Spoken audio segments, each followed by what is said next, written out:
Introdução. Sob a tenda de lona branca, protegido por um guarda-vento guarnecido de seteiras, Amílcar tentava em vão adormecer. Nesse início de tarde, o calor escaldante condenava homens e animais ao torpor. Nas muralhas de Reliquet, atual Elche, perto de Alicante, onde foi encontrada em 1897 uma das mais belas peças de estatuária púnica, a Dama de Elche, a cidadela ibérica, cercada por ele havia várias semanas, as próprias sentinelas, extenuadas por seguidas noites de vigília, tinham adormecido sem temer as consequências de tal atitude. Instintivamente sabiam que ninguém ousaria iniciar um ataque a essa hora do dia. Ninguém, nem mesmo Amílcar Barca, o lendário general cartaginês, cujo nome por si só deixava gélidos de pavor seus adversários. O comandante púnico procurava o sono porque o período da manhã fora particularmente rude e penoso para ele. Desde o alvorecer, os sitiados haviam tentado uma surtida com efetivos consideráveis, sem dúvida. Tinham o objetivo de apoderar-se no acampamento cartaginês de algumas cabeças de gados, com 2 esquadrões de cavaleiros númidas, que montavam em pelo seus agitados cavalos de pequeno porte, e com alguns grupos de mercenários lígures e sardos, Amílcar lançara-se desabridamente contra os assaltantes, entre os quais figurava um bom número de orícios, membros de uma tribo de montanha que tinha vindo oferecer seus serviços ao sitiado.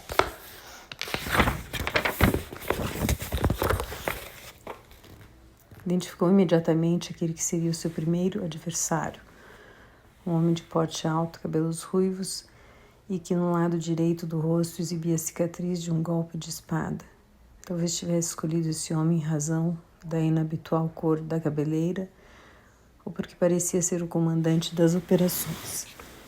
No entanto, ao enfrentá-lo, compreendeu bem depressa que na sua decisão de lutar contra aquele guerreiro íbero não tinha sido ditada pela particularidade física, tampouco pela suposta posição hierárquica do inimigo, mas devido ao seu estranho comportamento. Por um lado, como bom soldado, parecia determinado a vender bem caro a própria pele.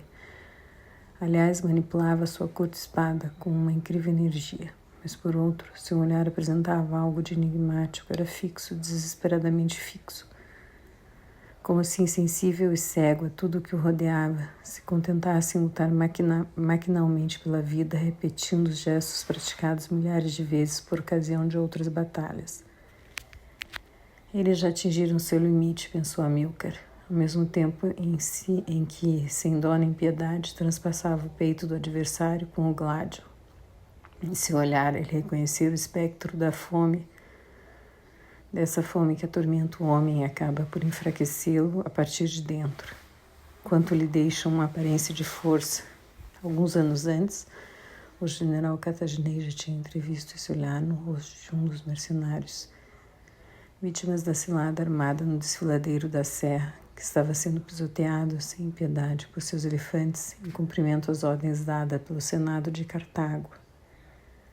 Amílcar lembrava-se dele. Tratava-se de um trácio que 3 dias antes, ao lado dos companheiros, nada comia ou bebia.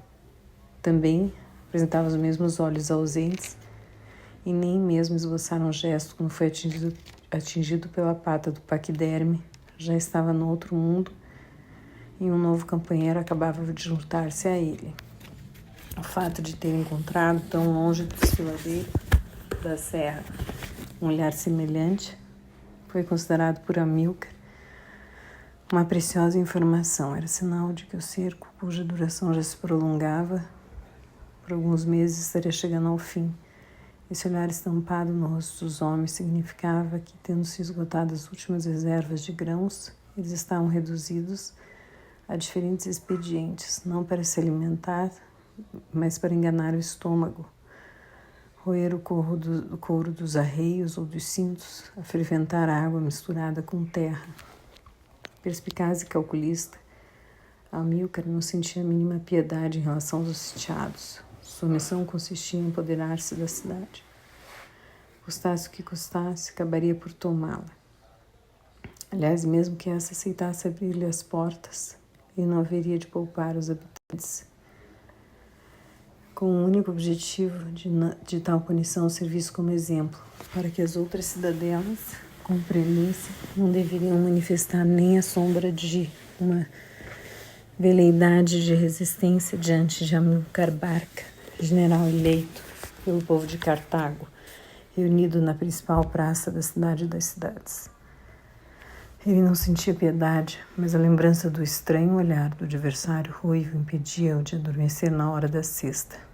Nem mesmo as 2 taças de vinho da Sicília haviam produzido efeito, e, no entanto, esse néctar dos deuses encorpado e capitoso, bem melhor do que o de Cartago, era reputado por suas qualidades soporíferas. Aliás, Amílcar já tinha feito essa experiência. Recorria muitas vezes a tal expediente, no termo de longas e extenuantes jornadas, quando o excesso de cansaço impedia a chegada do sono. Magon, o principal capitão do comandante em chefe das tropas cartaginesas na Ibéria, acabava de entrar na tenda.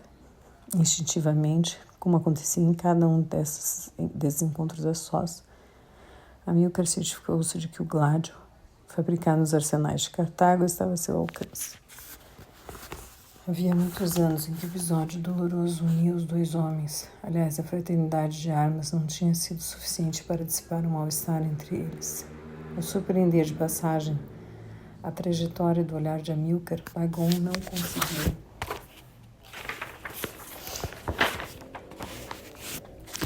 evitar um sorriso. O velho leão conservava o espírito bem vivo. Era preferível tratar do essencial. Amílcar, desculpe-me por vir perturbar seu repouso, mas o senador Cartalon acaba de chegar ao nosso acampamento. Ele deseja falar com você o mais rápido possível. Cartalon, você tem certeza do que está dizendo? Claro. Eu o vi pessoalmente suado e exausto, arrastando a pança até a tenda que mandei preparar para recebê-lo. Pelo que eu conheço, suponho que você escolheu uma tenda suficientemente afastada da minha. Apenas me limitei a prever seus desejos, instalando-o a vários covados daqui. O senador terá de dar algumas centenas de passos para vir ao seu encontro. Ao chegar, ele será obrigado a tomar fôlego e recuperar a calma. Durante esse espaço de tempo, você terá a oportunidade de fazer uma primeira avaliação das intenções do homem. Como sempre, você procedeu de forma sensata. Neste caso, seria preferível que você viesse agora mesmo. Não deve ter ocasião de repousar-se. Enquanto Magon executava a ordem, Amílcar ficou ruminando pensamentos sombrios. Nenhum oficial superior cartaginês haveria de regozijar-se com a visita de um ou vários senadores no próprio teatro das operações militares.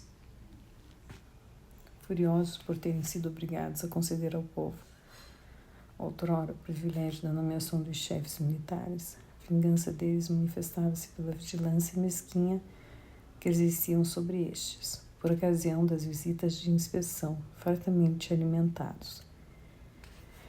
Eles examinavam a ração dos soldados e dos mercenários como se tivessem suspeitas de que esses consumiam as mais delicadas e refinadas iguarias.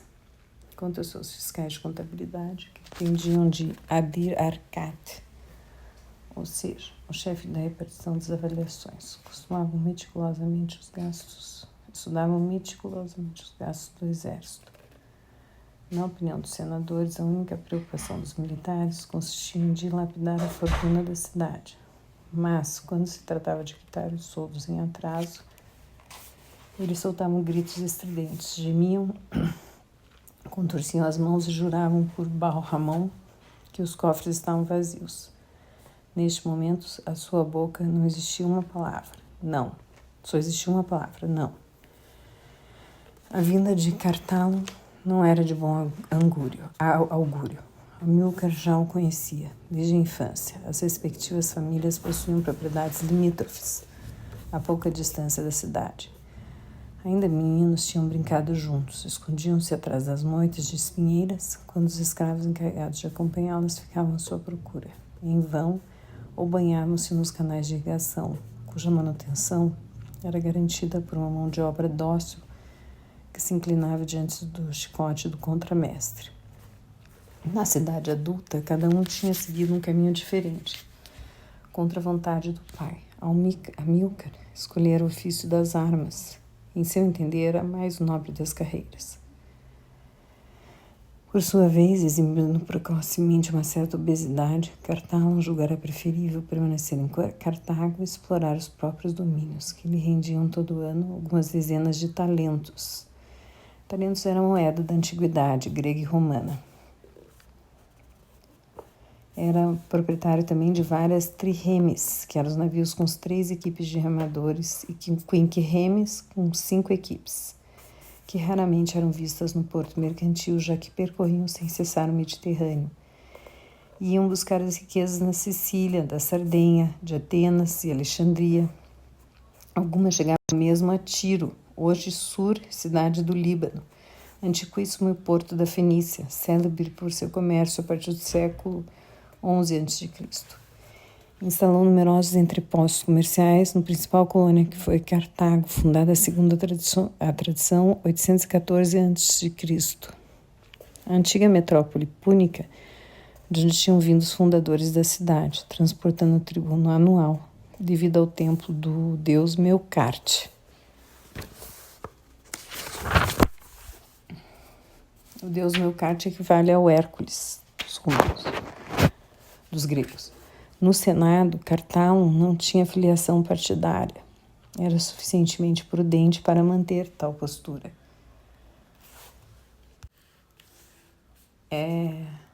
Contentava-se em conservar e sentir a direção do vento.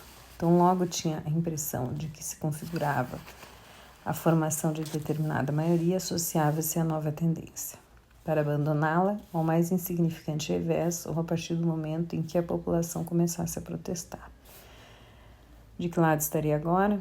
Amílcar, cujo pai tinha sido o chefe do partido da guerra, estava certo de que não haveria de esperar muito para obter essa informação, porque o senador não teria percorrido uma tão longa distância unicamente pelo prazer de cumprimentar um antigo companheiro de brincadeiras. Para lançar-se a tal aventura, ele deveria ter um excelente motivo.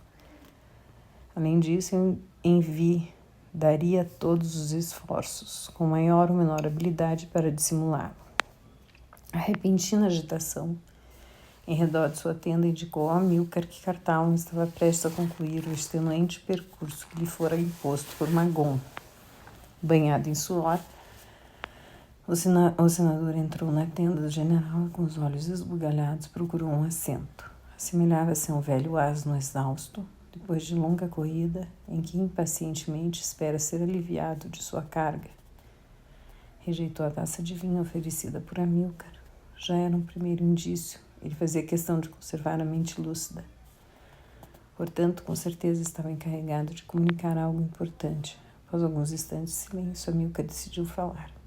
Cartago, dou-lhe as boas-vindas.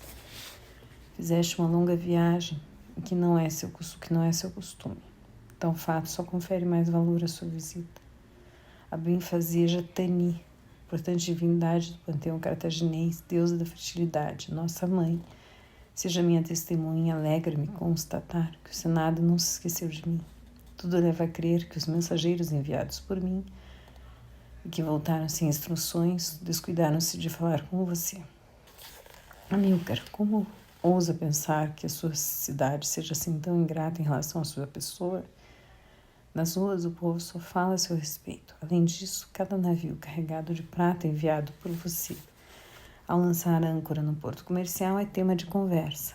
Nas tabernas, os marinheiros são assediados de perguntas feitas pelos familiares dos seus companheiros e passam horas relatando as façanhas que você realiza. Fico imaginando que os senadores andam frequentando as tabernas, já que antes da sua vinda, eles nem pensaram em pedir diretamente a mim informações sobre a situação. Amílcar, tenho estima demais por você para ter de ouvir o que acaba de dizer. Seu ardor há de prejudicá-lo sempre. Acha mesmo necessário aumentar a desconfiança de alguns a seu respeito? Vejamos então. De acordo com a sua primeira fala, acreditei que em Cartago todas as conversas giravam em torno de meu nome. O povo, Amílcar, o povo. Você o conhece tão bem quanto eu. O povo é versátil, caprichoso e instável. Pronto a oferecer-se a um senhor e em seguida a outro.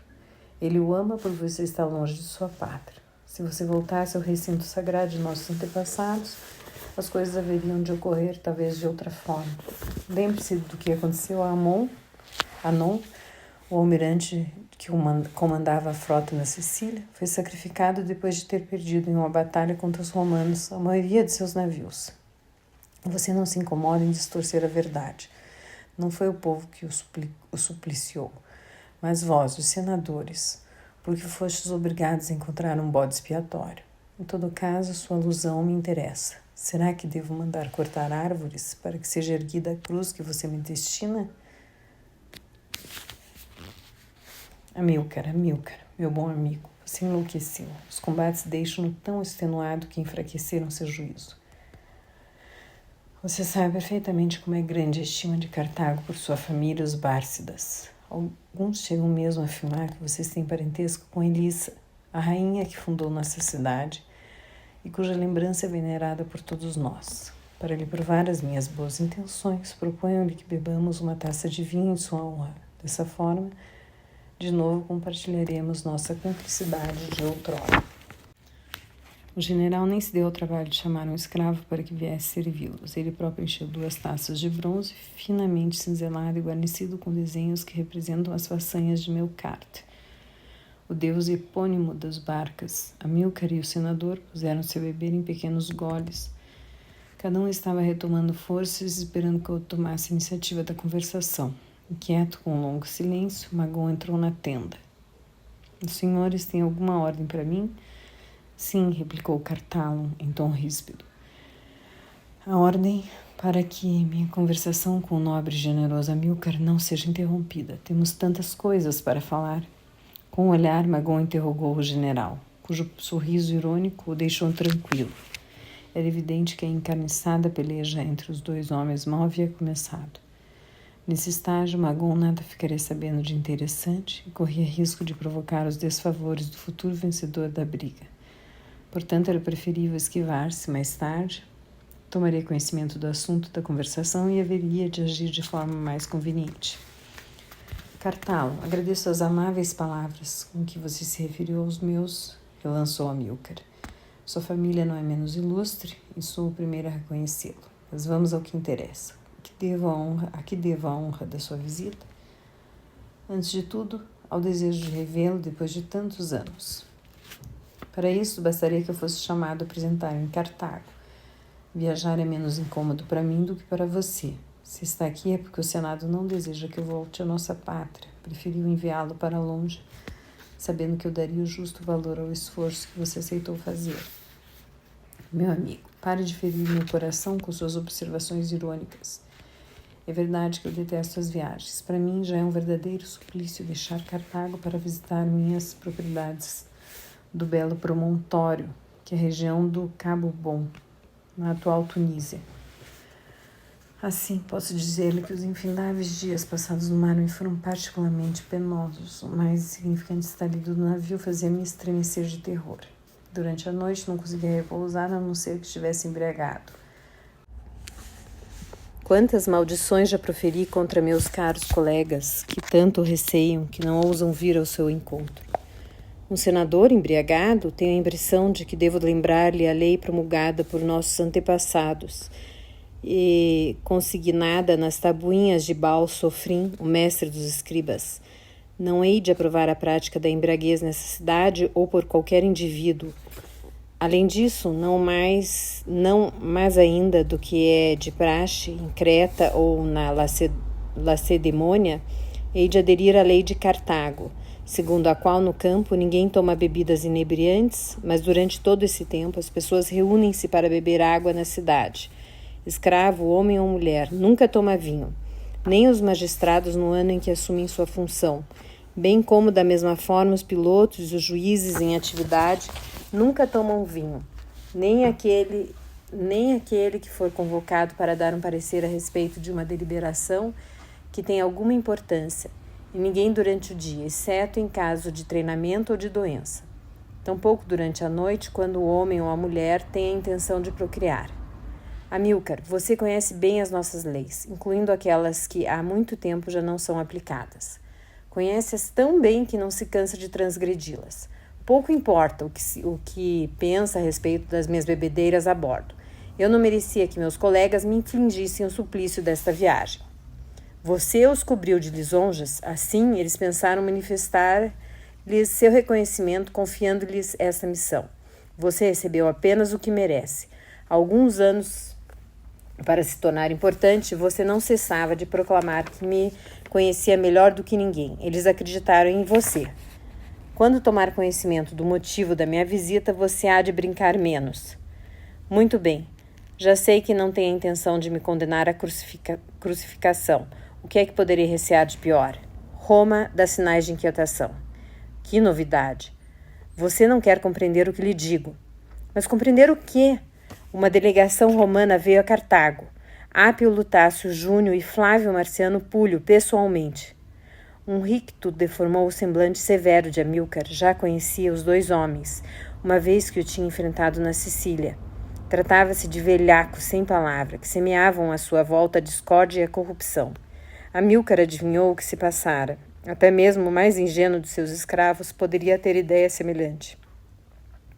À chegada ao porto, os enviados de Roma tinham sido acolhidos por um adulador Cartalon, que se desmanchava em gentilezas e obséquios, convidando os romanos a ficar em sua casa, na luxuosa residência de Megara, além de garantir-lhes que haveria de colocá-los em contato com as mentes mais sensatas do Senado, ou seja, os partidários da paz e do entendimento com a cidade de Rômulo e Remo.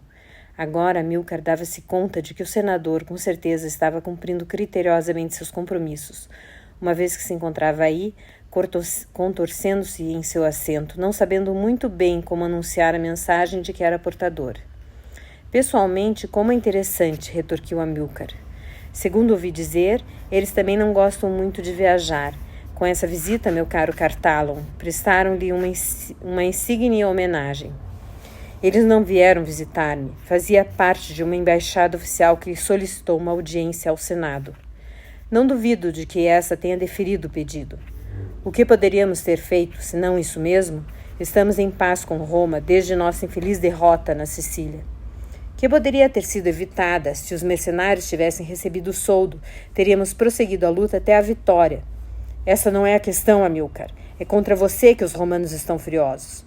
Contra mim? Já se passaram lustros desde a última vez em que encontrei um desses malditos romanos.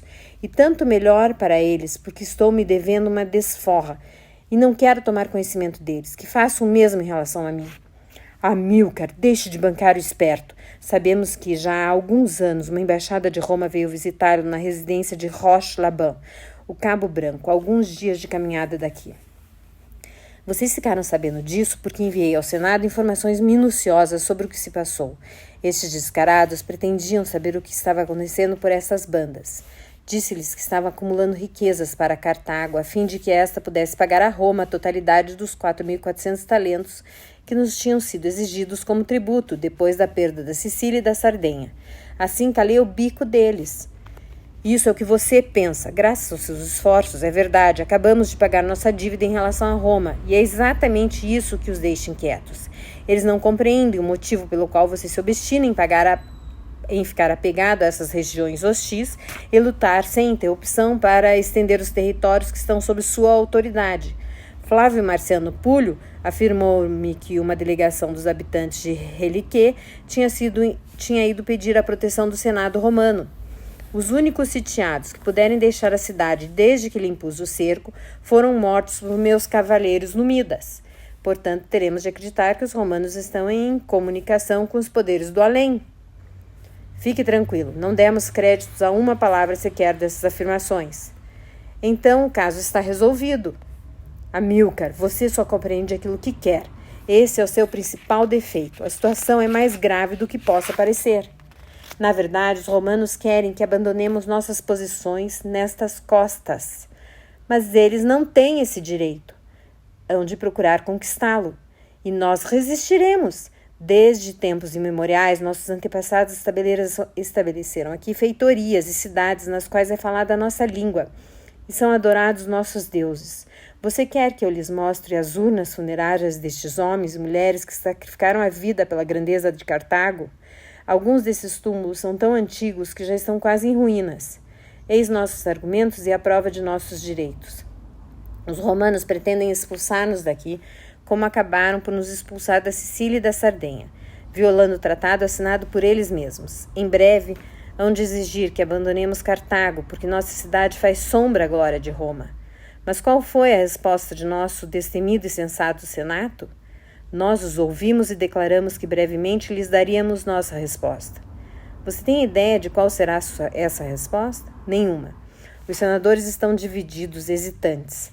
Devem levar em consideração a opinião da populaça, que vocifera contra os romanos e cumulou de insultos seus enviados quando estes circulavam em liteira pelas ruas da cidade. Muitos são partidários do confronto, mas a despeito dos carregamentos de prata que você nos envia, os cofres estão vazios e não temos recursos para empreender uma guerra por terra e por mar. Dessa forma, um certo número de senadores, entre os quais eu me incluo, pensou em uma solução que mostraria a nossa boa vontade, ao mesmo tempo em que conservaríamos nossas possessões por essas paragens. Qual solução, Cartalon? Você aceita abandonar o comando supremo das tropas e voltar a Cartago? Aí o Senado saberá recompensar sua dedicação e sacrifício. Apenas isso? Você quer me dizer que modo minha partida irá apaziguar esses filhos de cadela? Porque você é o pior inimigo deles. Sabem que antes de partir com essa expedição, você levou seu filho, Aníbal, diante dos altares de nossos deuses para jurar que ele nunca seria amigo dos romanos. Seu filho prestou esse juramento e vangloriou-se dele junto aos companheiros. Para vocês, os Bárcidas, o ódio contra os romanos é uma tradição familiar. Desafio a me provar o contrário. Já havia alguns instantes que Amílcar deixara de prestar atenção às medíocres considerações de Cartalon. Havia compreendido que este não estava falando em nome do Senado, mas era o representante de um pequeno grupo de indivíduos timoratos, que confundiam os interesses de Cartago com o desejo de aumentar as próprias riquezas. Portanto, o senador não era portador de qualquer ordem, nem estava investido de uma missão oficial. A continuação desta entrevista já não tinha qualquer razão de ser. No entanto, ele deixava Cartalon desfiar seus argumentos. Por sua vez, Amílcar Barca, filho de Aboníbal e pai de Aníbal, permitiam que sua mente vagasse a Lures. E a partir daqui eu vou chamar Aníbal de Hannibal, tá? Permitia que sua mente vagasse a Lures. Estava assistindo ao desenrolar do fio de sua vida. Essa foi a introdução e agora vou iniciar o capítulo 1. Em toda a casa repercutiu uma infinidade de ruídos familiares. Nas cozinhas, os escravos já estavam preparando a refeição do meio-dia, enquanto outros faziam a limpeza do amplo pátio interno, rodeado de pórticos. Ao longe ouvia-se o relinchar dos cavalos na estrebaria, assim como o som pesado do martelo sobre a bigorna da forja. Em um recanto, uma idosa desdentada afiava a lã com uma infinita paciência. Ela quase se confundia com a parede a que estava encostada, como se desejasse escapar à vigilância meticulosa do intendente, um certo Rimilk, reputado por sua severidade.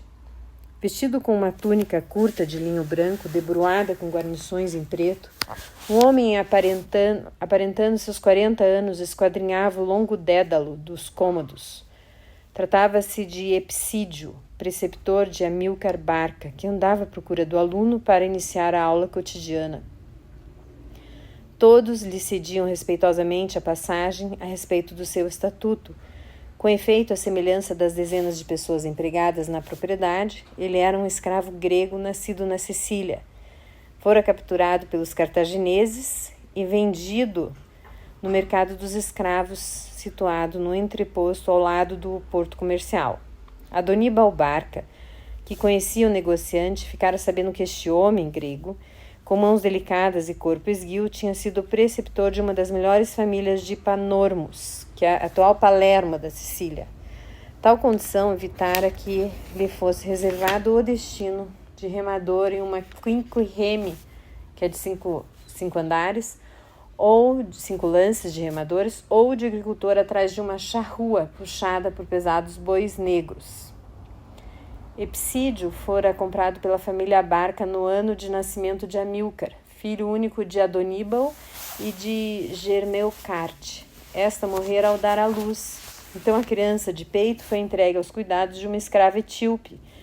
Em seguida, a partir dos 7 anos, foi confiada a Epsídio, e não a escola dos filhos senadores instalada no recinto do templo de Estmun, que é um deus da cura cartaginês.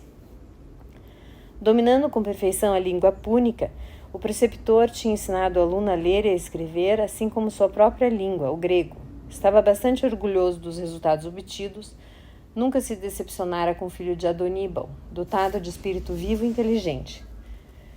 Com o decorrer do tempo, entre o professor e o aluno havia surgido uma profunda amizade, embora um fosse escravo e o outro filho de senador.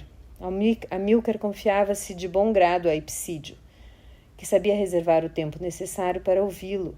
Os conselhos do preceptor tinham sido particularmente preciosos nos últimos meses, sobretudo após a violenta altercação entre Amílcar e o pai. Oriundo de uma família aristocrática, cuja influência não cessava de crescer, o senador Adoníbal sonhava com um futuro brilhante para o filho. Desejava que este se tornasse um dos 104 membros do Senado restrito. De fato, era este quem dirigia a cidade. Chegara até a encarregar Epsídio de ler para o aluno e comentar o célebre trecho de Aristóteles, em que o filósofo se extasiava com a sabedoria das instituições cartaginesas em geral e do Conselho dos 104 em particular. O preceptor cumpriu essa tarefa e Amílcar teve de decifrar com ele o citado texto. Os cartagineses têm a reputação de ser bem governados. Sua constituição, mais bem elaborada do que outras em muitos aspectos, é antes de tudo semelhante em determinados pontos à dos lacônios. De fato, os 3 regimes, Creta, Lacônia e Cartago, são muito parecidos entre si. Esse é Aristóteles, tá? Descrevendo. E bastante diferente entre outros. Um grande número de instituições em Cartago são boas, sinal de uma constituição bem organizada. É que, levando em consideração seu elemento popular, Cartago permanece ligada à sua organização constitucional. Além disso, coisa digna de ser sublinhada, nunca houve aí sediação ou tirania. Esse regime possui instituições análogas às da Constituição Lacedemônia. As refeições em comum das associações políticas assemelham-se aos repastos coletivos dos espartanos. A magistratura do Conselho dos 104, a dos éforos, mas que constituem um destaque em Cartago. Os magistrados são escolhidos por mérito, enquanto na Lacônia tal escolha é feita por sorteio. Por último, as 2 instituições, Realeza e Conselho dos Anciãos, são análogas às da Esparta, mas em Cartago a vantagem é que os reis não são hereditários ou oriundos de uma família qualquer. Com efeito, se existir uma família mais bem dotada, eles são escolhidos aí por eleição, não segundo a idade. Porque se os pretendentes ao trono forem medíocres, correm o risco de provocar um grande mal, na medida em que seus poderes são consideráveis. Ora, tal infortúnio já tem ocorrido na cidade dos Lacedemônios. Fim.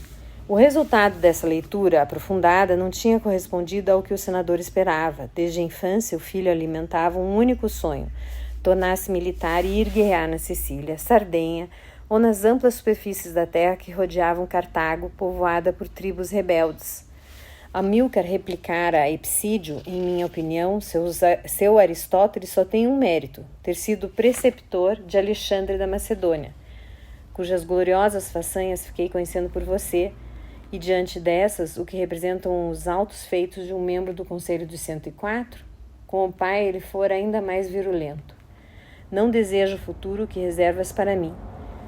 Isso convém perfeitamente aos filhos dos mercadores que sonham disputar as nossas mais elevadas magistraturas, a fim de tornar ilustre seu patronímico.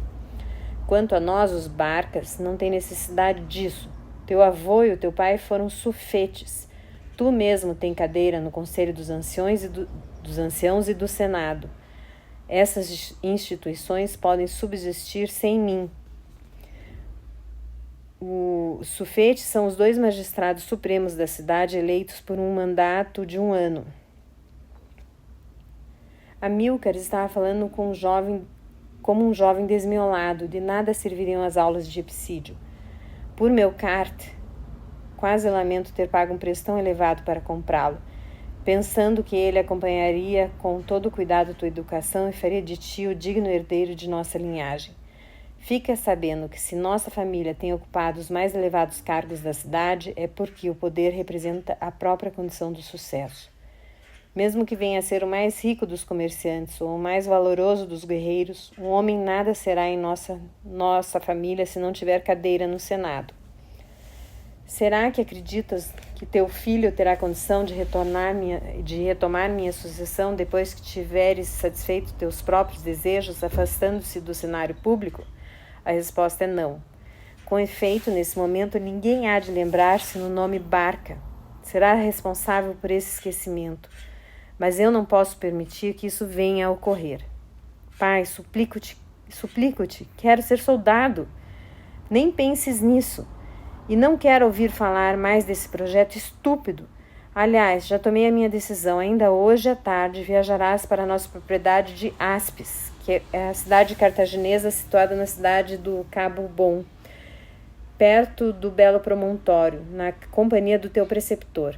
Ele está encarregado de te ensinar a administrar no domínio, e só voltarás a Cartago depois de teres dado prova de que és capaz de fazê-lo. Assunto encerrado. Eis o motivo pelo qual fazia vários meses que Amílcar e Epsídio se encontravam em uma das imensas propriedades da família Barca, em pleno centro de uma rica região, considerada pelos cartagineses o celeiro da cidade. Dali obtinham o vinho, o trigo, o azeite, as frutas e os legumes necessários para sua subsistência. Furioso com a punição paterna, Amílcar confinou-se nos primeiros tempos no silêncio. Passava o dia fechado no quarto, limitando-se a aparecer à hora das refeições. Nem dirigia a palavra ao preceptor. Suspeitava que esse fosse cúmplice de Adoníbal, seu pai. Afinal de contas, ele não passava de um escravo e, por mais instruído que fosse, estava sob a ameaça do chicote e de uma longa estada no ergástulo, se cometesse desobediência ou deixasse de merecer confiança. Epsídio, por sua vez, divertia-se bastante com o mau humor do jovem. Ali estava um rapaz que tinha caráter ao contrário dos outros aristocratas cartagineses da mesma idade, entorpecidos pela ociosidade e pelos excessos de alimentação. O preceptor tinha calculado o tempo que o aluno levaria para recuperar a jovialidade e aceitar enfrentar a situação, uns 10 dias. A margem de erro de seu cálculo limitava-se a 48 horas. Na manhã do 12º dia, Amílcar entrou no quarto de Epsídio e disse-lhe em tom bem-humorado: Parece que você terá de fazer de mim um camponês. Quando é que você começa suas aulas? Agora mesmo, e de forma mais agradável possível, com um passeio pelas suas terras. Alto lá, são as terras de meu pai. No devido tempo, elas serão suas. Os dois homens tinham percorrido a cavalo uma parte do domínio que se estendia por uma ampla planície coberta por pomares, hortas e vinhedos.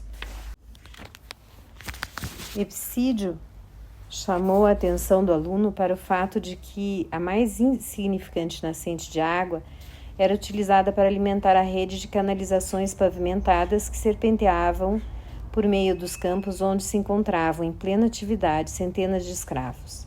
Estes vestiam-se com pedaços de tecido grosseiro e trabalhavam sob a vigilância de contramestres armados com pesados chicotes de couro de boi, que em intervalos regulares eram acionados para estimular a energia da mão de obra.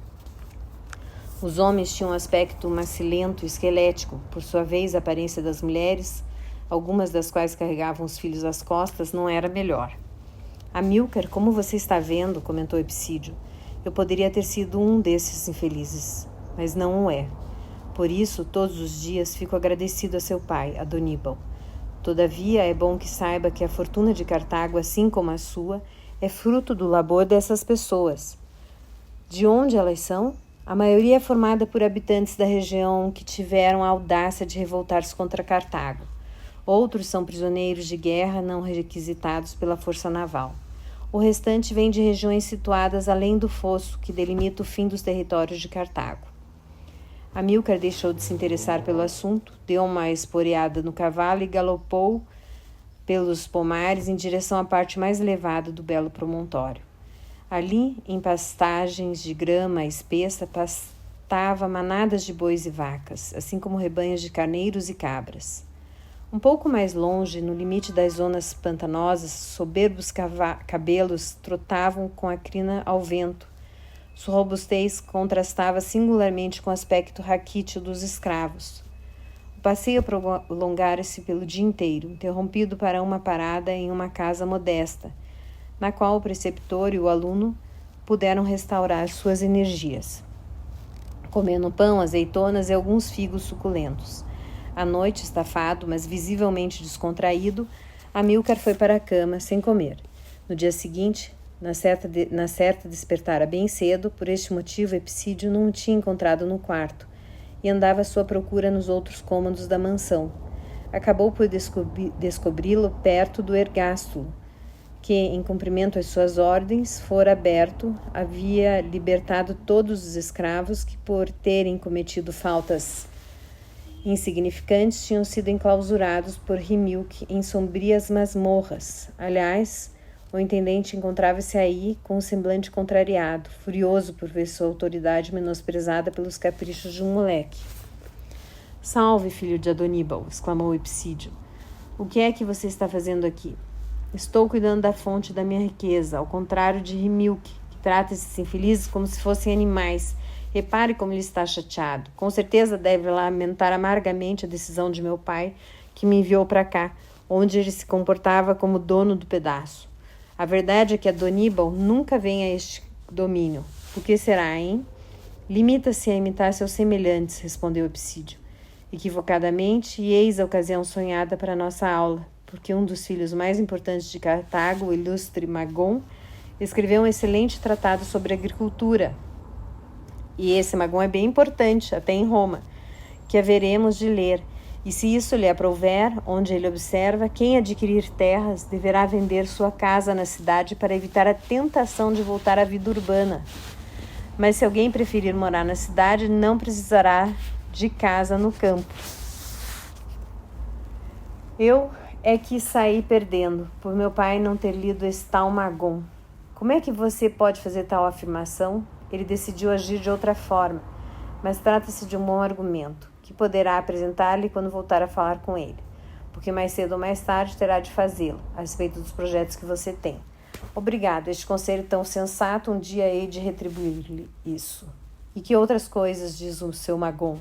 Você se lembra de ter visto ontem os vinhedos? Claro. O que é que lhe chamou a atenção? Tive a certeza de que nunca me faltará vinho. Nada mais? Não. Se tivesse prestado mais atenção, teria observado que eles estavam plantados de maneira bastante precisa, em conformidade com o conselho de Magon. É necessário orientar os vinhedos em direção ao norte, para evitar, na medida do possível, o calor mais forte, assim como plantar a vinha em buracos guarnecidos previamente com pedras, a fim de proteger as raízes da água no inverno e do calor no verão. Encher esses buracos de forma gradativa, de preferência a cada ano, de maneira que as raízes penetrem profundamente na terra e fertilizar as árvores com borra de vinho e estrume. Muito bem, já sei como proceder se um dia tiver vontade de plantar novos vinhedos. Mas repare só, Epsídio, o que mais me impressionou ontem foi o número incrível de cabeças de gado, sobretudo de bois. Até parece que eles são mais bem tratados que os homens. Seu Magon seria responsável por esse estado de coisas? Talvez, em seu tratado, ele não fala dos homens, mas ouça o que diz a respeito dos bois. Eles devem ser jovens, parrudos, com grandes membros, chifres compridos, negros e resistentes. Fronte larga, orelhas peludas, lábios e olhos negros, narinas abertas e dobradas, nuca comprida e musculosa, barbela ampla e pendente até os joelhos, peito bem desenvolvido, espáduas largas, grande barriga, semelhante a de um animal prenhe, flancos alongados, ancas opulentas, torso reto e achatado ou ligeiramente curvado, coxas arredondadas, pernas espessas, retas de preferências curtas e compridas, joelhos firmes, grandes cascos, cauda muito comprida e peluda, pelo espesso e curto por todo o corpo, cor ruiva ou marrom e bastante macio ao toque. Epsídio, quantas aulas em uma única manhã? Afinal, você conhece Magon tão bem quanto Aristóteles ou Homero. Será que devo aprender de cor esse tratado? Mas você sonha abraçar a carreira das armas, não é mesmo? Pare de me torturar, Epsídio. Pelo menos você, Amílcar. Aprenda a ser disciplinado e a refletir. Seu caráter impetuoso não é desagradável, mas arrisca prejudicá-lo, como você já teve a ocasião de se dar conta no momento da discussão com seu pai. Se falei de Magon, foi por uma simples razão em seu entender. Onde é que se encontra a força de um exército? Em suas armas e no número de homens. Trata-se de um aspecto, mas de que servem os soldados se não houver fornecimento de víveres? Será possível comandar tropas esfomeadas porque o comandante não soube avaliar as provisões necessárias? E como é que o general poderá ter essa noção se ele não souber nada do que diga respeito ao trabalho de terra, às riquezas do país? Qualquer um está em condição de lutar. Se você me der um gládio, eu próprio acabarei por aprender a manipulá-lo. Agora, ser um bom general requer uma coisa completamente diferente. Um indivíduo tem de saber preocupar-se com tudo, e seus detalhes mais insignificantes, uniforme dos soldados, risco de chuva e de seca, provisões de forragens, localização das nascentes de água potável, e tais coisas não se aprende na cidade. Eis o motivo pelo qual você deve aproveitar esta sua estada nessa propriedade, para avaliar a importância de todos esses aspectos. Mais tarde, quando vier a mostrar que é melhor oficial do que os outros, você ficará grato a Adoníbal, seu pai, por lhe ter infligido esta punição. Ainda chegará a lamentar que ela não tivesse sido mais prolongada. Epsídio, você está me devolvendo a esperança. Meu único desejo é que essa sua fala não sirva simplesmente para atenuar meu desgosto. Prometo-lhe agir conforme suas ordens. Amílcar cumprira seus compromissos. Durante 1 ano vivera na propriedade sem gozar um único dia de repouso. De manhã era o primeiro a levantar-se e à noite adormecia extenuado. Durante algum tempo, ele tinha cuidado unicamente das cabeças de gado, indo das estrebarias aos estábulos, depois vigiando a tosquia dos carneiros, cuja lã era carregada em charretes destinados às fábricas de Cartago. Em seguida, cansado de cuidar dos animais, o filho de Adoníbal apaixonou-se pelas oliveiras, exatamente na estação em que estavam sendo plantadas, no término do grande calor do verão. Um escravo idoso lhe ensinara que entre uma e outra árvore deveria ser garantida uma distância mínima de 75 pés, em um terreno pouco fértil e bem exposto ao vento. Amílcar tinha participado também da colheita das azeitonas e de todas as fases de transformação deste curioso fruto em azeite, produto não utilizado por ele e pelos seus. Havia admirado a gigantesca pedra redonda que servia de lagar e era acionada em seu funcionamento giratório por dezenas de escravos que, de tempos em tempos, matavam a sede com a água trazida por mulheres. Durante o período do mau tempo, na companhia de Epsídio, Amílcar fechou-se em casa para estudar o Tratado de Magon, cuja precisão e acentuado bom senso suscitaram seu interesse. Simultaneamente, havia procedido a uma minuciosa análise das contas do domínio, administradas até então por Rimilk. O intendente estava longe de se constituir em um modelo de honestidade. Também não poderia ser considerado um ladrão ou um escroque. Contentava-se em praticar pequenos furtos, esquecendo-se de registrar 2 ou 3 ovelhas, apropriando-se de alguns barris de azeite ou de caixotes de trigo ou guardando entre si o produto da venda de escravos. Depois de ter conferido toda a contabilidade, Amílcar convocou Rimilk, que, ao entrar no cômodo, mostrou-se obsequioso, como era de seu costume. Sinto-me honrado por ter sido convocado pelo filho do onipotente Adoníbal. Rimilk, você não terá tanto motivo para contentar-se depois de ouvir o que tenho para lhe dizer. Não estou entendendo nada. Você acha que meu pai ficaria satisfeito em saber que você é ladrão? Ou será verdade que você guardou a soma que recebeu pela venda dos 3 escravos a um negociante de Aspes? Acha que ele poderia perdoá-lo por essa falcatrua? Tudo não passa de um mal-entendido. Como um comprador ainda não pagou tudo, decidi que o produto dessa venda só seria incluído nas contas do domínio depois da quitação da dívida. Você não sabe mentir. Falei com o comprador em Aspes e ele jurou-me que tinha pago os escravos à vista. 2 magistrados da cidade confirmaram-me tal informação e estão dispostos a servir de testemunhas. Senhor, perdoe-me, eu procedi mal. Era a véspera do casamento da minha filha e eu não sabia como pagar as despesas da cerimônia. Errei. O senhor tem o direito de me punir com severidade. Não pretendo castigá-lo. Seu pai prestou serviço com lealdade à minha família e você mesmo tem dirigido de forma satisfatória esse domínio. Está longe de ser o pior ou o mais desonesto dos intendentes. Em Aspes, o que ouvi contar a respeito de seus colegas é muito menos lisonjeiro do que o que foi dito acerca de você. Não hei de falar nada a Doníbal, mas se for o caso, quando eu vier a solicitar sua ajuda, espero que você não esqueça do que está me devendo. Amílcar, pode estar certo da minha lealdade e fidelidade. Porque o senhor sabe dar provas de generosidade. O senhor ainda é jovem, muito jovem, mas creio que há de erguer bem alto o nome Barca. Para o filho de Adoníbal, o melhor momento da sua estada no domínio paterno tinha sido o período das ceifas. Os campos de trigo com espigas carregadas de grãos pesados estendiam-se a perder de vista. Era como um mar gigantesco que ondulava quando, no fim do dia, soprava uma ligeira brisa dos lados do belo promontório. Para a colheita, centenas de escravos foram contratados e distribuídos em grupos de 10 homens, e à noite era possível ouvir suas risadas e cantigas à volta de grandes fogueiras, que eram acesas simplesmente pelo prazer de ver o fulgor das chamas que se elevavam na escuridão no meio do crepitar das fagulhas. Em várias ocasiões, Epsídio tinha advertido Amílcar contra o risco de propagação do fogo, que poderia atingir as construções. O adolescente dera de ombros. Deixe-os tranquilos. Trata-se da única alegria que desfrutam. Será que pretende privá-los disso?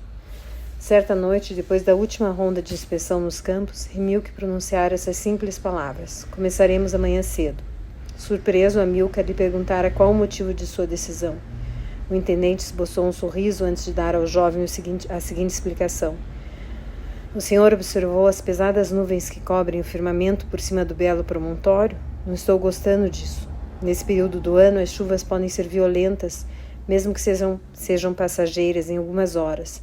Todo o trabalho de uma estação pode ficar reduzido a nada. E eu não quero que isso venha a acontecer. Eis a razão pela qual prefiro começar logo a ceifa. Durante 8 dias, centenas de escravos trabalharam com afinco, desde os primeiros raios da aurora até o cair da noite. Aos poucos, os campos foram perdendo sua abundante cabeleira e uma gigantesco crânio calvo. Enquanto a maior parte dos escravos estavam ocupados nos campos, outros batiam as espigas na eira para extrair delas os grãos. Ali a mão de obra era menos numerosa, porque Rimilque tinha introduzido na propriedade o que os habitantes da região chamavam, com um toque de ironia, de charrete cartaginesa, ou seja, uma tábua repleta de pontas de ferro e puxada por bois. Graças a esse engenhoso dispositivo, dotado às vezes de travessas guarnecidas de dentes de carretilhas, era possível debulhar com maior rapidez os grãos das espigas. Com estes, as mulheres enchiam cestas, que em seguida eram despejadas em imensas cubas de pedras dissimuladas no interior de galpões, cujo teto era capaz de resistir às piores intempéries. Rimilque não se enganara ao decidir começar a ceifa mais cedo que o previsto. 2 dias depois do término da colheita, toda a região ficou alagada por chuvas e uma rara violência que provocaram grandes prejuízos nas canalizações e pomares. Impregnada de água, a terra parecia pedir misericórdia. Enquanto a chuva foi caindo, homens e animais mantiveram-se resguardados, tiritando de frio, a despeito das fogueiras acesas no interior das construções. Durante a noite, os mais supersticiosos estremeciam ao ouvir o ruído bombar dos trovões e ao imaginar os relâmpagos cruzando o firmamento como se fossem flechas de fogo. Ao fim da 5ª noite, cessou as chuvas e o sol voltou a aparecer. Desde os primeiros raios da aurora, todos saíram das casas para contemplar os campos submersos em volutosas de fumaça que subiam da terra compacta e viscosa. No final do dia, esta já estava seca, até mesmo toda gretada, enquanto o calor se tornava cada vez mais escaldante. Algum tempo depois veio a época das vindimas. De novo, centenas de escravos percorreram os vinhedos, os pesados caixas de uvas eram depositados em cestas de vime, enquanto as charretes efetuavam os incessantes trajetos entre os vinhedos e o lagar, onde os trabalhadores escolhidos especialmente por Rimilque pisoteavam as uvas, extraíam o vinho que daria alegria aos frequentadores das tabernas de Cartago. Para concluir os trabalhos do campo antes que iniciasse o período de mau tempo, e seguido o conselho de Epsídio, Amílcar Barca decidiu organizar uma festa em honra de Deméter, que é a deusa da fecundidade, a mesma que Ceres dos romanos. Outrora, essa divindade era adorada unicamente pelos gregos, mas os cartagineses descobriram sua existência no momento da fecundação das suas colônias na Sicília. Sem dúvida, a deusa deveria ter sido tão benéfica para eles que havia mais de 100 anos o Senado de Cartago já autorizara oficialmente seu culto e chegara mesmo a erigir-lhe um templo no centro da cidade. Em vista do oferecimento de um sacrifício à deusa, Amílcar enviou um emissário a Adoníbal, pedindo-lhe que mandasse a Áspis um sacerdote de Deméter. Alguns dias mais tarde, deslumbradamente paramentado, o homem entrou no pátio principal do domínio. Tratava-se de um grego da Sicília, como Epicídio, de quem se tornou amigo e com o qual trocou vários ditos espirituosos. Na manhã seguinte, na presença de Amílcar, Rimiu que de todos os escravos que não estavam ocupados com tarefas urgentes, o oficiante ofereceu um sacrifício a Deméter. Foram queimados volumosos vasos de perfumes de aroma adocicado no altar dos sacrifícios. Foram degolados cordeiros e pombos, enquanto o sacerdote murmurava intermináveis preces em uma língua incompreensível para a maioria dos presentes. Em seguida, a festa começou. Amílcar tinha mandado matar vários bois e dezenas de carneiros para os escravos que não acreditavam no que viam. Alguns não sabiam quando haviam comido carne pela última vez. Eles formavam pequenos grupos diante das carcaças dos animais que estavam sendo assados em espetos e colocados sobre as brasas de sarmentos nodosos. Quando o odor da carne assada se tornou demasiado forte, os mais impacientes, mesmo correndo o risco de queimar os dedos, precipitaram-se para arrancar pedaços de carne. Em seguida, fartos, adormeceram no próprio lugar onde se encontravam. Apenas alguns, em particular os etíopes, rapidamente rodeados por mulheres de sua raça, reuniram-se e começaram a dançar, ao mesmo tempo que cantavam melodias com sons roufenhos e estranhos. A noite já ia adiantada quando um escravo veio prevenir Rimilque de que havia casais fornicando na parte de trás das estrebarias, violando as regras que proibiam as relações sexuais e as bebidas fermentadas aos não livres. Interrogado pelo olhar, Amílcar fez sinal de que dessa vez, quem sabe, pela única vez na sua curta vida, fossem deixados em paz. O filho de Aboníbal evitara juntar-se aos folguedos dos trabalhadores, tinha preferido festejar esse momento na companhia de Rimilque e de Epidício, completamente surpresos por se encontrarem juntos. Para Amílcar, essa era a sua maneira de expressar-lhe os reconhecimentos por tudo que tinham ensinado, mas pretendia também solicitar a opinião deles a respeito do que naquele momento mais ocupava seus pensamentos, ou seja, seu futuro. Para ele, essa foi uma das mais lindas e importantes noites de sua vida. Havia vários meses, de forma indefinível, uma mudança profunda tinha se operado nele. Deixar de ser um adolescente transbordante de energia mal controlada. Além de ter passado a ponderar suas falas e gestos, surpreendia-se às vezes a criticar a atitude dos jovens de sua idade, com quem se encontrava nas ruas de Áspis, por ocasião de suas raras visitas a essa cidade. Nessa noite, sentia-se verdadeiramente orgulhoso com o magnífico dia de festa que se desenrolava em seus domínios. Assim, no final da refeição, ele não se conteve e disse a seus convidados: Por Cide, deus da caça e da pesca, desejo passar muitos outros momentos como este. Que seus desejos possam ser satisfeitos, replicou Rimilque. A festa ficará na lembrança de todos os que dela participaram. Nossos netos hão de falar a seu respeito aos próprios filhos e hão de vangloriar os méritos do senhor nobre filho de Adoníbal. Amílcar, sinto orgulho por ter sido seu preceptor, acrescentou Epicídio. Você conhece a afeição que lhe dedico desde que se tornou meu aluno. Apesar da minha condição de escravo, sou a pessoa com quem você mais conviveu desde que nasceu. Hoje tenho a impressão de que minha tarefa terminou. Não tenho mais nada para lhe ensinar, você já sabe tudo.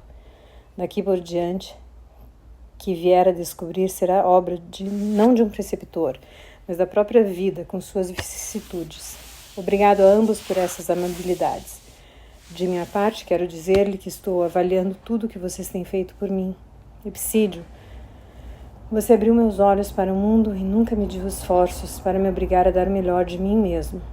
Você não foi mestre severo, mas exigente, Nunca me repreendeu, mas fazia pior. Dizia-me: seu comportamento me decepciona.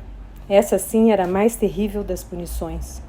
Minha aprendizagem está chegando talvez ao fim, mas fique sabendo que você há de permanecer ao meu lado, porque tenho necessidade da sua sabedoria. Amílcar, esse é o mais belo presente que você poderia me oferecer. Agora dirijo-me a Rimilk. O filho de Adoníbal sente a maior satisfação por ter conhecido você, Rimilk. Por meu cart, eu tinha ficado realmente furioso quando meu pai decidiu enviar-me para este domínio. Aliás, a única coisa com que eu sonhava em vingar-me dessa injustiça na pessoa do intendente. Aconteceu que eu o tratei com grosseria e tomei decisões contrárias às suas, unicamente com o objetivo de humilhá-lo. Cheguei mesmo a examinar em detalhes os registros de contas para pegá-lo em flagrante. Mas o senhor soube mostrar-se generoso quando me perdoou no ato que eu não deveria ter cometido. Porque compreendi aos poucos sua dedicação à minha família. Fui observando seus procedimentos, sobretudo quando você decidiu antecipar o começo da ceifa. Neste caso, percebi que sua preocupação não consistia simplesmente em enriquecer os barcas, mas em evitar que fosse perdido o fruto de um ano de trabalho. Você ama esta terra.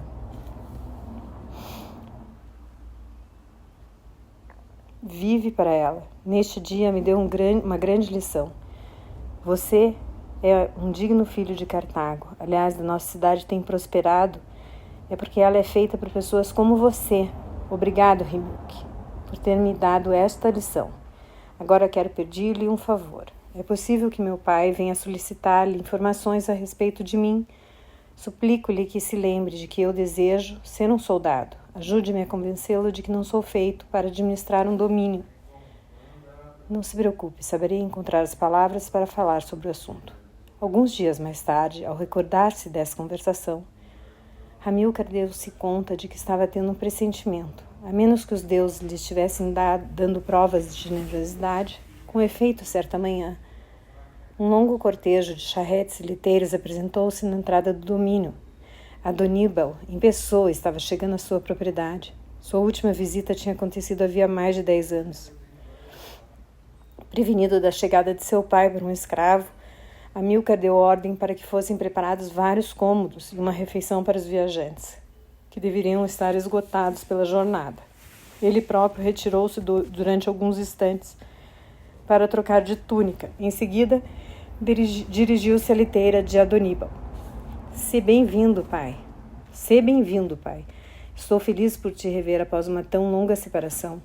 Uma taça de vinho produzido nesta propriedade está à tua espera. Obrigado, hei de bebê-la com prazer, porque tenho a garganta ressecada pelo calor e pela poeira da estrada. Já estou impaciente para voltar a Cartago e reencontrar a amenidade de seu clima. Adoníbal tinha a mesma voz ríspida e autoritária que outrora atemorizava o filho. Desta vez, Amílcar esperava pacientemente que o pai lhe revelasse o objetivo de sua visita, que não poderia limitar-se à manifestação de um sentimento de afeição paterna. Ocupado demais pelas missões oficiais, o senador nunca se preocupara verdadeiramente com o filho único. Tratava-se, quem sabe, de pôr termo à punição que lhe tinha infligido, afastando-o de Cartago. Com impaciência, Amílcar esperava informações mais detalhadas. Por enquanto, o pai saboreava em pequenos goles a taça de vinho que lhe fora servido por um escravo. Pois bem, Amílcar, disse Adoníbal, será que tiraste bom proveito da estada em Áspis? Pai, apenas lamentei ter ficado longe de ti. Que grande coisa, só dependia de ti dar provas de maior sabedoria e discernimento, assim não terias de suportar minha cólera. Aceitei tua decisão e não me queixei. Esperei que me chamasses e me fizesses uma visita. Abstive-me de imposto-nar-te com sucessivas súplicas pelo meu retorno a Cartago. Aliás, não terias tempo de lê-las. És menos desmiolado do que parece. Eu queria saber até onde poderia chegar a tua paciência. Pudeste constatar que ela é bem grande. Eu me alegro com isso, porque a paciência é o começo da sabedoria que é útil para a conduta dos negócios da cidade. Sim, uma vez que nada me pediste, vim para ver o que se passava contigo. Manda chamar teu preceptor Epsídio, assim como o intendente do domínio Rimilk. Quero falar com eles em tua presença. Eles estão aqui, esperando somente que os chames para terem a honra de cumprimentá-lo. Bastou que Amílcar fizesse um gesto com a mão para que os dois homens se apresentassem com uma longa e respeitosa inclinação diante de Adoníbal, que os encarou de frente. Em seguida, o senador dirigiu-se ao escravo. Epsídio, o que tem a dizer sobre o seu aluno? O senhor pode estar orgulhoso dele. Não tenho mais nada para lhe ensinar. Já é um homem, posso garantir que ele saberá honrar o nome Barca. E você, Rimilk, o que tem a dizer do nosso camponês? Amílcar olhou fixamente o intendente, tentando em vão adivinhar qual seria a sua resposta. Haveria de lembrar-se do pacto que tinha feito, ou então iria atraiçoá-lo a fim de ser agradável a Adoníbal? Após um longo momento de silêncio, a voz de Rimilk, trêmula de emoção, fez-se ouvir. Será que o senhor me autoriza a falar com toda a franqueza e liberdade? É isso mesmo que espero de você. Estou com medo de que algumas das minhas afirmações venham a ser ofensivas, por isso tenho receio de sua cólera. Pode falar como lhe aprouver. Prometo que não hei de fazer-lhe qualquer cobrança. Obrigado, Adoníbal. Acolhi seu filho conforme as ordens recebidas e fiz com que ele trabalhasse arduamente no domínio a fim de que aprendesse a administrá-lo. Confiei-lhe muitas responsabilidades e estou arrependido com isso. Com efeito, se eu tivesse me encarregado pessoalmente da ceifa e da vindima, as coisas teriam ocorrido em melhores condições e eu não ficaria enrubescido pelas contas que devo apresentar ao senhor. Mas seu filho, com suas iniciativas irrefletidas, cometeu muitos erros. Uma parte da colheita foi destruída pelas chuvas, porque ele demorou a enviar os escravos para ceifarem os campos. Se me é permitido falar com toda a franqueza, seu filho é um fardo para mim. Um fardo? Claro, o senhor pode acreditar em mim. Ele não é capaz de administrar um domínio. Faça dele o que o senhor quiser, mas não lhe confie sua fortuna. Ele acabará por dilapidá-la. Rimilk, estou com vontade de esquecer minha promessa e mandar que chicoteiem você até jorrar sangue. Pode-se ver claramente que você está mentindo. Senhor, o que digo é pura verdade. Você bem sabe que não é, ou acredita que eu seja tão estúpido para apoiar-me somente em seu julgamento? Encarreguei a um de seus contramestres de me informar a respeito de tudo o que se passava no domínio e da maneira como se comportava meu filho. Sei que com a ajuda de Epsídio você fez dele um digno filho de nossa família, capaz de passar dias inteiros nos campos para velar pela correta execução dos trabalhos. Pai, não te irrites com Rimilk, interveio Amílcar. Fui eu que o obriguei a mentir, porque a estada em Áspes não foi suficiente para afastar meu sonho de tornar-me soldado. Sei disso, e essa é precisamente a razão pela qual vim visitar-te. Para acabar com as minhas esperanças, para te dizer que nossa cidade precisa de teu gládio. Como pretendias estar a serviço dos exércitos, teu desejo será satisfeito. E mais cedo do que possas imaginar, amanhã voltaremos a Cartago e durante a viagem explicar-te-ei os perigos mortais que pairam sobre a nossa cidade. Pai, estás me trazendo o mais belo dos presentes. Mal consigo acreditar no que estou ouvindo. Perdoa a minha franqueza. Mas o que se passa com os teus sonhos de me tornar membro do Senado e do Conselho dos 104? Em tua opinião, esse era o único meio de a família Barca estar a serviço de seus concidadãos. Amílcar, não me leves a lamentar minha decisão, voltando a comportar-te como um desmiolado. Tudo depende das circunstâncias. Se prestares atenção ao que tenho para te dizer, compreenderás melhor o que está acontecendo. Atualmente, o nome Barca deve tornar-se ilustre nos campos de batalha. Voltaremos a falar do assunto. Por enquanto, tenho outras coisas para fazer.